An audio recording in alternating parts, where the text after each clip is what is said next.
Hi everyone, my name is Urvi. Today I'll be talking about basics of a private limited company. Okay, so we'll be discussing just a second. We'll be discussing about what is a private limited company, what are the advantages, what are the disadvantages, which one you should go for, a private limited company or a LLP. So before moving to this point, let me tell you about the different kind of structures we have in India. Okay, so if you have an idea in your mind and you're not aware about any structure, what kind of formation types are there in India? So let me explain you. The first one is the sole proprietary firm. Okay, so supposing you want to start at a very small level, you want to run a consulting business, for an example.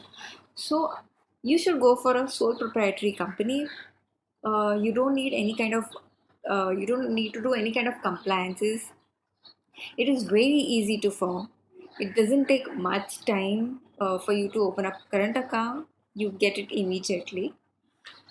So the easiest form is sole proprietary, but there are certain disadvantages for those type of formation also. We'll not be discussing that today. We'll be talking about the private limited, but I'm just introducing you to different types of structures we have. Okay, other is partnership firm. If you are two people, you want to start more than two people, you can form a partnership firm, register a deed, and start with your business. The other one is LLP. LLP is a modified version of partnership firm. So in partnership firm, the liability is unlimited, whereas in LLP, the liability is limited. The other form of type is you can start an HUF. If it's a family business, you want your family members to be part of that, you can go for an HUF. Then there is a AOP. You can go for, if there are some people from different groups, you can form up AOP. You can go for trust if your objects are non-profit. Okay, and there is one more, which is a private limited company. So let us understand first what is a private limited company. So as per the definition, a private limited company is a business entity held by small group of people. Okay, so the small group of people here are referred to as shareholders. The shareholders and the directors are the people who are running this company. Okay, it has a predefined objects and it is owned by a group of members called shareholders. The business entity gets recognition as a company through registering under Companies Act 2013. Okay, so there is a Ministry of Corporate Affairs who looks after registering of a private limited company. So if you want to start a private limited company, the first condition is you need to have two directors. There should be two people. Those directors can be the shareholders. You need to start. Firstly, you need to take a name approval. So if you have some name in your mind and you want to start your business with that name, the first thing you should do is you should check that that name is available or not. So, as per the rules, if the name is similar to someone, so if the name is similar to a company which is in existence, you will not be given an approval unless you get an NOC from that company. Okay, so supposing if I want to start a company with the name Tata, I'll not be able to do that because that is already used by someone, right? So there are too many criterias. So first thing before starting, if you want to go for a private limited company, first thing you should do is check the name availability. It is very important to check whether that name is available or not. Okay. So the process is little complicated. For a private limited company, you need to apply for a director identification number, which is known as DIN, and it almost takes 15 to 20 days for a company to be formed. Okay. What are the advantages? So, what are the advantages of private limited company? The first one is a separate legal existence. So, which is not there in case of a proprietary company. Okay, so a proprietor and his company is the same in the eyes of law. But in case of a private limited company, the directors are different and the company is altogether different. It is a virtual individual, you can say.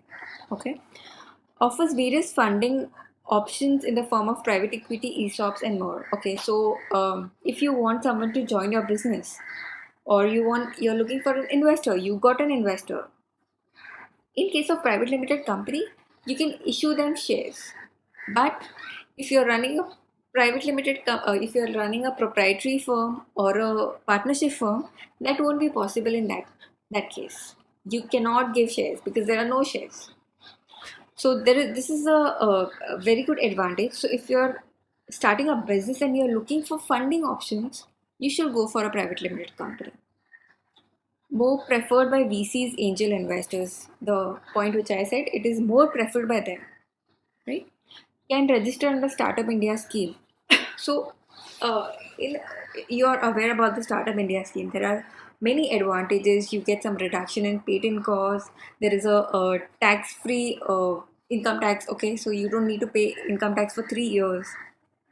There's a tax exemption which is given. So, but the criteria in Startup India is you need to be a private limited company or an LLP to get registered under Startup India. Okay, so this is the advantage. So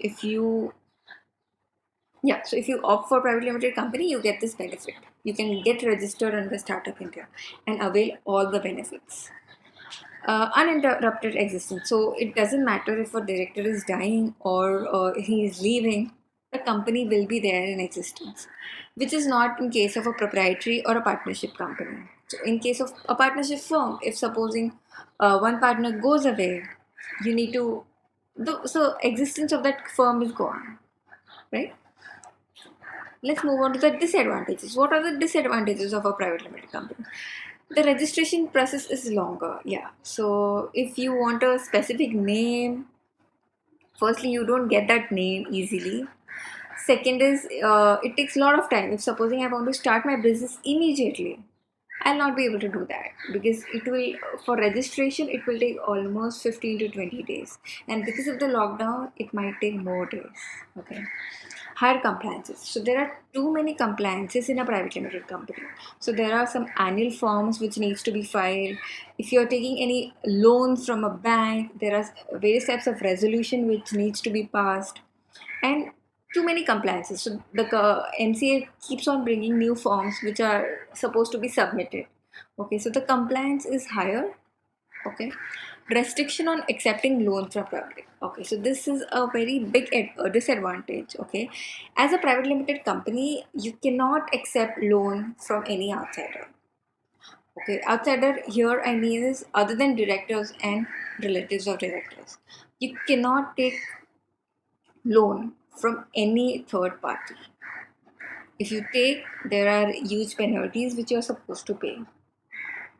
So the only option is if you're taking some money from an investor, you cannot take it as a loan. You have to issue shares. Yeah, that's the only option. You can issue shares or preference shares, equity shares, any. Statutory audit. Okay, so a statutory audit is compulsory for a private limited company. Okay, so in case of a proprietary or a partnership firm, if you exceed the turnover limit, then audit comes into picture, which is tax audit. But in case of private limited company, statutory audit is compulsory. So there is no limit for a turnover. Even if you have a loss, you need to do a statutory audit. Okay, so people keep on asking me which one is better? Is it a private limited company or an LLP? Okay, so there is no predefined answer to this question. Okay, that completely depends upon your business and upon your vision. Okay, supposing if you are going to go to investors, if you want investors to invest in your business, it is not advisable for you to go into LLP. You should form a private limited company. But if you are supposing a consulting firm from a service industry, you don't need any funding, you don't need any funder. Okay, so it is advisable to go for a LLP because in case of a private limited company, the profits are distributed in the form of dividend. Okay, But in LLP, those profit are exempted in the hands of partners. So this is another advantage of LLP, that if you have some profit, the firm pays the tax and that is exempted in the hands of the partners. But in case of a private limited company, the profits are distributed in the form of dividend, which is taxable in the hands of the shareholder. Okay, so there is no specific answer to this question. It all depends on your business. Okay, one more advantage of a private limited company is the tax rate is pretty much low as compared to LLP. Okay, so the tax rate for a private limited company is 22%. It is 22% for certain cases, otherwise, it is 25%. Whereas in case of LLP, it is 30% flat. Okay, so there is a difference in the tax rate as well. But as I told you, the dividend part, it is also important to be looked into.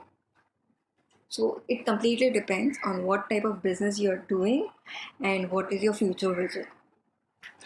Okay, thank you so much, guys. If you have any questions, you can send us a WhatsApp, or you can just email us, or you can visit our website, and in the contact us section, you can send us an email. Okay, thank you so much.